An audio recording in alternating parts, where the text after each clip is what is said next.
कार्यक्रम तारों तले जिंदगी।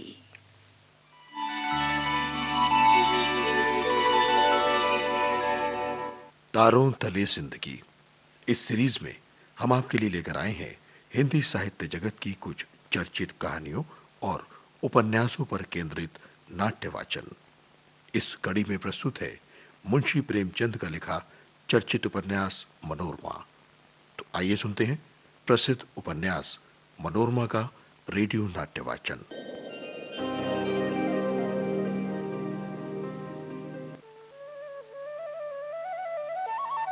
चक्रधर अहिल्या से नाराज से रहने लगे। अहिल्या से कहा, कब तक रहना है यहाँ? चक्रधर स्वयं अपने क्रोध का बखान अहिल्या से करने लगे और अहिल्या के घर से जाना भी चाहते थे। और अब सुनते हैं मनोरमा के रेडियो नाट्य वाचन की 36वीं कड़ी।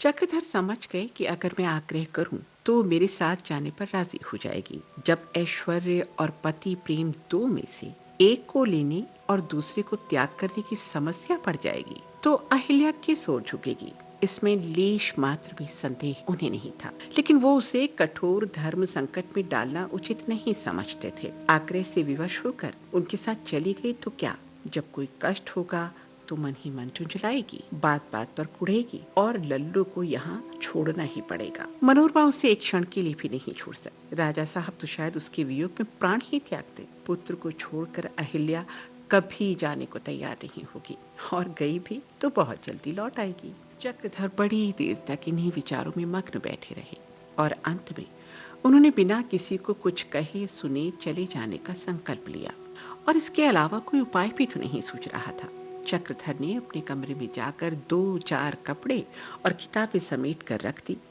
कुल इतना ही सामान था जिसे एक आदमी आसानी से हाथ में लटकाए लिए जा सकता था।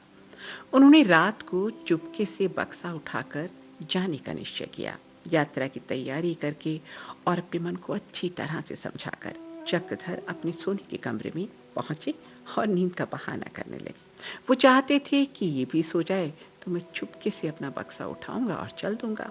मगर निद्रा विलासनी अहिल्या की आंखों से आज नींद कोसों दूर थी। वो कोई ना कोई प्रसंग छेड़े ही जाती थी। यहाँ तक कि जब आधी रात से अधिक बीत गई तो चक्रधर ने कहा, अरे भाई अब मुझे सोने दो, आज तुम्हारी नींद कहाँ भाग गई। उन्होंने चादर ओढ़ ली और मुंह फेर लिया। गर्मी के दिन थे, कमरे में पंखा चल रहा था, फिर भी गर्मी मालूम होती थी। रोज किवाड़ खुले रहते थे। जब अहिल्या को विश्वास हो गया कि चक्रधर सो गए तो उसने दरवाजे अंदर से बंद कर दिए और बिजली की बत्ती ठंडी करके सोई। आज वो न जाने क्यों इतनी सावधान हो गई थी। पकली, जाने वालों को किसने रोका है भला। रात भीग चुकी थी। अहिल्या को नींद आती देर न लगी। चक्रधर तो प्रेम कातर हृदय अहिल्या के यूं सावधान होने पर एक बार विचलित हो उठे थे। वो अपने आंसुओं के वेग को रोक नहीं पाए। ये सोचकर उनका कलेजा फटा जाता था कि जब सुबह वो मुझे नहीं पाएगी तो उसकी क्या हालत होगी। चारों ओर सन्नाटा छाया हुआ था। सारा राजभवन शांति में विलीन हो रहा था। चक्रधर ने उठकर दरवाजों को टटोलना शुरू किया। एक ऐसी दिशा भ्रम में पड़ गए कि द्वार का ज्ञान ही न हुआ। आखिर उन्होंने दीवारों को टटोल टटोल कर बिजली का बटन खोज लिया और बत्ती जला दी। चुपके से बाहर के कमरे में आए, अपना हैंड बैग उठाया और बाहर निकल पड़े। बाहर आकर चक्रधर ने राजभवन की ओर देखा। असंख्य खिड़कियों और दरवाजों से बिजली का दिव्य प्रकाश दिखाई दे रहा था। उन्हें वो दिव्य भवन सहस्त्र नेत्रों वाला पिशाच की भांति जान पड़ा जिसने उनका सर्वनाश कर दिया था। कदम बढ़ाते हुए आगे चले। वो दिन निकलने के पहले इतनी दूर निकल जाना चाहते थे कि फिर कोई उन्हें पा ही ना सके। दिन निकलने में अब बहुत देर नहीं थी। तारों की ज्योति मंद पड़ चली। चक्रधर ने और तेजी से अपने पांव बढ़ाने शुरू कर दिए। अचानक उन्हें सड़क के किनारे कुएं के पास कई आदमी बैठे दिखाई दिए। उनके बीच में एक लाश रखी हुई थी। कई आदमी लकड़ी के कुंदे लिए पीछे आ रहे थे।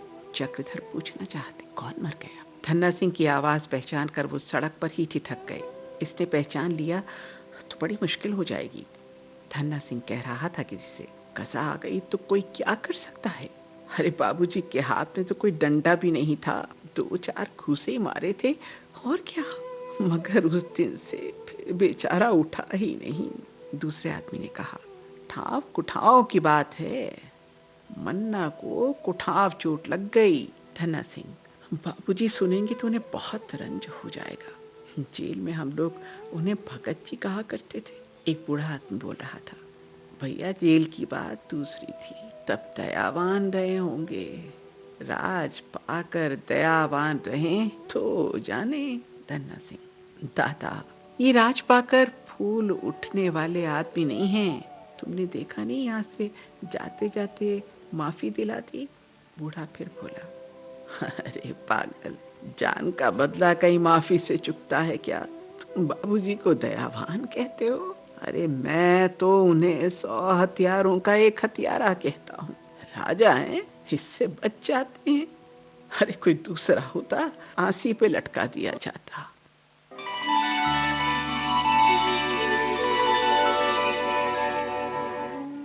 तारों तले जिंदगी क्रम में अभी आप सुन रहे थे मुंशी प्रेमचंद के लिखे उपन्यास मनोरमा का रेडियो नाट्य वाचन।